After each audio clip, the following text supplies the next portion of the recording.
Assalamualaikum warahmatullahi wabarakatuh. Nama saya Atika Khaironisa dari kelas 6 YC. Ingin memenuhi tugas individu atau tugas akhir dari akhlak dan etika. Langsung saja, tugas ini tuh kita harus menjelaskan 4 poin. 4 poin ini ada pengertian akhlak dan keutamaannya.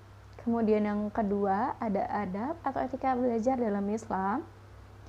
Yang ketiga ada etika beragama, berbangsa, dan bernegara dalam Islam.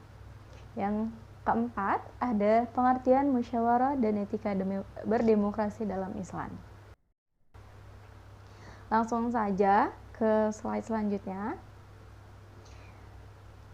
Selanjutnya, di sini langsung ke poin pertama, yaitu pengertian akhlak dalam Islam. Akhlak berasal dari bahasa Arab, dari kata khuluq yang berarti tingkah laku, tabiat, atau perangai. Nah, secara istilah, akhlak itu yaitu sifat yang dimiliki seseorang, telah melekat dan biasanya akan tercermin dari perilaku orang tersebut. Nah, macam-macam akhlak ini terbagi menjadi 2. Pertama ada akhlak terpuji, dan yang kedua ada akhlak tercela. Untuk akhlak terpuji ini atau akhlakul mahmudah yaitu golongan akhlak yang seharusnya dimiliki seorang muslim.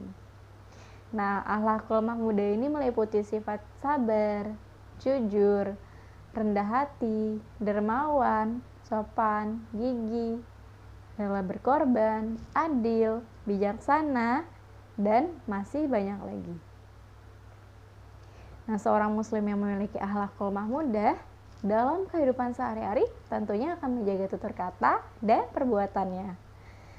Nah, sebagai seorang muslim tentunya sudah menjadi sebuah keharusan untuk menjaga akhlakul mahmudah dalam kehidupan sehari-hari. Kemudian yang kedua ada akhlak tercela, atau akhlakul mazmumah. Nah, kalau akhlak tercela ini termasuk golongan akhlak yang baik atau yang buruk sih? Tentunya kalau akhlak tercela, ini golongan akhlak atau tindakan buruk yang harus dihindari oleh setiap manusia. Jadi akhlak mazmumah ini harus dijauhi karena dapat mendatangkan mudarat bagi diri sendiri maupun orang lain. Jadi sebisa mungkin kita itu harus selalu berperilaku baik, ya, tidak boleh jahat sama orang lain seperti itu. Kemudian ada beberapa contoh akhlakul mazmumah. Nah, contohnya itu yang pertama ada sifat sombong, iri, dengki, tamak, hasad, takabur, ghibah, dan lain sebagainya. Jadi, sebagai seorang muslim sudah seharusnya kita menjauhi akhlakul mazmumah. Nah, jadi hal ini itu karena akhlak ini sangat dibenci oleh Allah Subhanahu wa taala. Sebisa mungkin kita jauhi ya. Kemudian lanjut ke poin kedua. Poin kedua ini ada etika belajar dalam Islam. Dalam Islam, etika diistilahkan dengan akhlak yang berasal dari bahasa Arab al-akhlak atau al-khuluq, yang berarti budi pekerti, tabiat, atau watak. Sebelumnya sudah dijelaskan di slide sebelumnya ya. Jadi belajar dalam pandangan Islam memiliki arti yang sangat penting, sehingga hampir setiap saat manusia tak pernah lepas dari aktivitas belajar. Kalau dalam perspektif agama, belajar merupakan kewajiban bagi setiap individu yang beriman untuk memperoleh ilmu pengetahuan sebagai upaya untuk meningkatkan derajat kehidupan mereka. Jadi kalau menurut Al-Farabi, tokoh pendidik Islam ini, beliau pernah menyebutkan bahwa etika belajar peserta didik hendaknya berfokus pada nilai ibadah. Mengingat bahwa niat adalah unsur terpenting dalam aktivitas dan tindakan manusia, jadi usaha-usaha manusia untuk membentuk diri individu dan masyarakat yang memiliki basis etika yang baik harus dijalankan oleh sistem sosial yang baik juga. Oleh karena itu, tokoh pendidik kita ini atau Al-Farabi lebih memposisikan gagasan-gagasan etika dalam pemikirannya ke konsep besar politik. Seperti itu. Kemudian kita lanjut ke poin ketiga. Sebetulnya dari poin 1, 2, 3, 4 ini saling berkaitan ya. Karena berkaitan dengan etika atau akhlak ya. Etika atau akhlak dalam beragama. Kemudian yang ketiga, poin ketiga ini ada etika beragama, berbangsa dan bernegara dalam Islam. Manusia dalam kehidupannya. Kita harus tahu dulu ya, cerita dulu sedikit.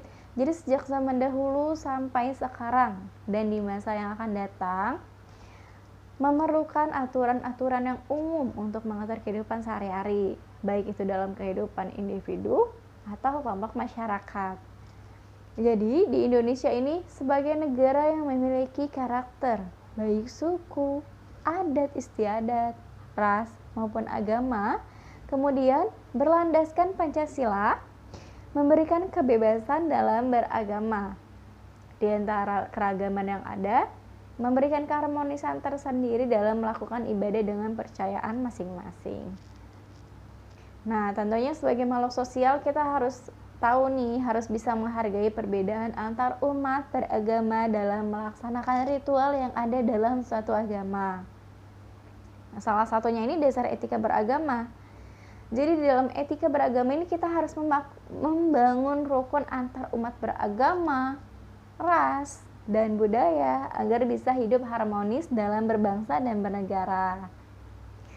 Jadi etika ini merupakan dasar dari kehidupan bernegara, bahkan merupakan barometer peradaban bangsa. Berarti etika ini sangat penting ya? Tentunya sangat penting. Menjaga suatu etika itu sangat penting. Jadi pernah ada peribahasa bahwa suatu negara dikatakan peradaban tinggi apabila bangsa tersebut bertindak sesuai dengan norma-norma agama. Tuh, salah satunya itu menjaga etika. Kemudian yang keempat atau yang terakhir, ini poin keempat ini pengertian musyawarah dan etika berdemokrasi dalam Islam. Nah, pengertian musyawarah dan etika berdemokrasi dalam Islam. Ini artinya bermusyawarah saja atau berdemokrasi ada etikanya ya. Kita harus tahu dulu, pertama itu dari pengertian musyawarah. Musyawarah ini berasal dari kata bahasa Arab yang merupakan masdar dari akar kata syawarah dan asyarah yang secara harfiah berarti menyarikan atau mengambil madu dari sarang lebah. Kemudian makna ini berkembang sehingga mencakup segala sesuatu yang dapat diambil atau dikeluarkan dari yang lain, termasuk pendapat ya. Kemudian musyawarah ini tentunya ada prinsip-prinsip musyawarah. Prinsip-prinsip musyawarah ini ada 5. Pertama ada keridhaan atau kemauan untuk kebaikan bersama yang tidak bertentangan dengan perintah Allah Subhanahu wa taala. Kemudian yang kedua ada hati yang lemah lembut, bersih atau lebih lawan dari berhati keras. Yang ketiga saling memaafkan dan memohonkan ampun kepada Allah Subhanahu wa taala. Yang keempat mematuhi perintah Allah Subhanahu wa taala dan mendirikan sholat. Dan yang terakhir kelima, ada mufakat. Nah, kalau untuk mufakat tentunya itu dalam musyawarah itu selalu ada. Jadi mufakat ini segala keputusan yang akan ditetapkan dalam suatu permusyawaratan harus merupakan kemufakatan dari seluruh anggota yang terlibat di dalam musyawarah tersebut. Kemudian lanjut ke etika dalam berdemokrasi. Jadi seyogyanya, etika yang harus selalu dikedepankan bagi setiap politisi perlunya menanam etika politik sebagai bahan evaluasi serta pengendalian dari kekuasaan politik dan sarana meminimalisir penyalahgunaan terhadap jabatan kekuasaan yang sedang diamanahkan kepada dirinya. Jadi ketika etika dalam berdemokrasi ini kita harus ketika diberi amanah kita itu harus menjaga amanah tersebut, seperti itu. Jangan sampai menyeleweng, karena jika penyelewengan kekuasaan ini terjadi, maka akan berdampak buruk bagi pertumbuhan dan kemajuan bagi daerah yang dipimpin dan menjadi akar permasalahan yang berdampak buruk bagi generasi-generasi selanjutnya. Nah, dari keempat poin tersebut, jadi apabila di antara kita atau salah satunya sudah ada yang menjadi pemimpin, kita itu harus menjadi individu atau manusia yang kelak akan dimintai pertanggungjawaban mengenai berhasil atau tidaknya memimpin memimpin rakyatnya gitu. Jadi memimpin rakyatnya itu harus dengan jujur dan amanah kepada rakyatnya, terus kemudian mempergunakan kekuasaannya dengan baik, tidak lupa juga dengan warga yang dipimpin dan daerah atau wilayah yang dipimpin menjadi daerah yang unggul baik di sektor apapun, seperti itu. Jadi wallahu a'lam bishawab. Mungkin cukup sekian pemaparan dari saya, kurang lebihnya mohon maaf. Wabillahi taufiq wal hidayah. Wassalamualaikum warahmatullahi wabarakatuh.